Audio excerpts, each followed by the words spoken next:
ইটে দেখছো? চোয়া ধরেছেন প্রভু। মানে ধরুন যাদের ইন্টারনেট মানে বুদ্ধি এই মগজ থেকে নেবেন চোয়ালে এসেছে, তাদের মানে ইটে দেখছো।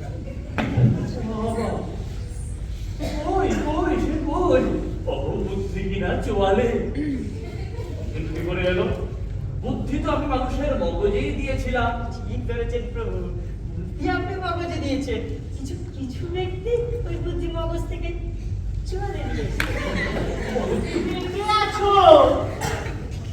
বিধাতা বিধাতা বিধাতা বিধাতা, আমি তোমার নামে কত শুনেছি। তুমি সেই আর সেই তুমি এই, তোমার এমন আক্রমণের চেহারা, তুমি আমায় হতাশ করলে বিধাতা। এসো এসো এসো, বাবার চোখে আঙুল দাদা। আমি তোমার কথা শোনা অব্দি চাতকের মতো হয়ে আছি।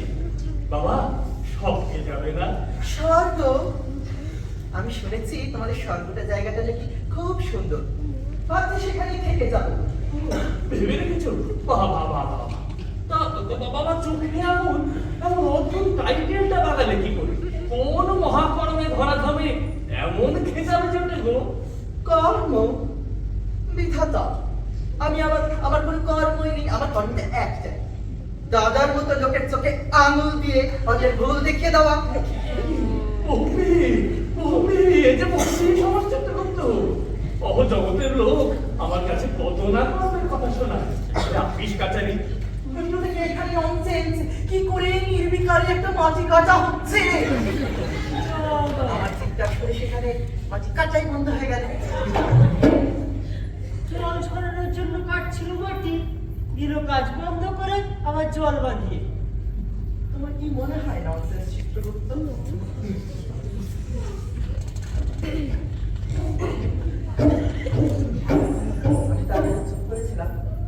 আমি তারপরে চুপ করে থাকিনি। আমি আবার সেখানে গেছি, তারপরে বলেছি প্রত্যেকে এখানে ননসেন্স, কারণ কি একটু সেন্স নেই যে এখানে একবার জমা জল ছড়াতে মাটি কেটে কেটে কেটে কেটে কেটে কেটে পাইপ ঢোকাতে পারি। কিন্তু আমি বলি তো কথা, পুরো শাঁখের করা। পাইপ বসানোর জন্য কাটছিল মাটি, দিলে কাজ বাঁধাই, আবার জল গড়িয়ে, তারপরে আবার এখানে এসে বলছো যে তুমি নাকি লোকের চোখে ভুল না। হ্যাঁ, প্রভু, প্রভু এইটি কেন ফুলের রস খাওয়াচ্ছেন প্রভু? এই বেরোস্তা, তুমি কি করেছো? তুমি আজ অব্দি কোনোদিন নিজের হাতে গম বা ধান কিছু ফলিয়েছো? ওই বাড়ির পাশে ড্রেনটায় কোনোদিন ফিনাইলটুকু ঢেলেছো? ঢালেনি। ওই গরিবদের হাতে এক দু পয়সা কিছু ছেড়েছো? ওই সারাদিন জোয়াল চালাচ্ছ স্পুটনিকের মতো। স্পুটনিক! বিধাতা, বিধাতা, বিধাতা! ওদের স্পুটনিকটা আমাদের অর্থপত্র কয়েক মাইল যেতে না যেতেই স্পুটনিক মাইলের পর মাইল, গ্রহ থেকে গ্রহান্তর সব করে ছুটে চলেছে। অর্থপত্রটা বানানোর আগে যদি আমার সাথে একবার কনসাল্ট করতো, তাহলে আমার জঘন্য মার কার্যপত্র তৈরি হতো না। খুব লেখাপড়া করে এসছে। তুমি আমায় হতাশ করলে। তুমি আস্তে আস্তে বশ করেছো, পোষা নিরীহ গৃহপালিত কিছু একটা বানিয়ে তুলেছো, তাই না?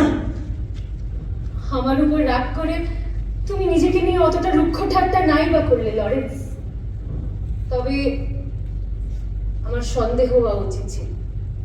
এখনকার লাল সূর্যটার দিকে তাকিয়ে তুমি চুমুক দিচ্ছ, আর সেই টাটকা তেজ জড় করে আমায় বিদ্রুপ করছো, তাই না? বিদ্রুপ?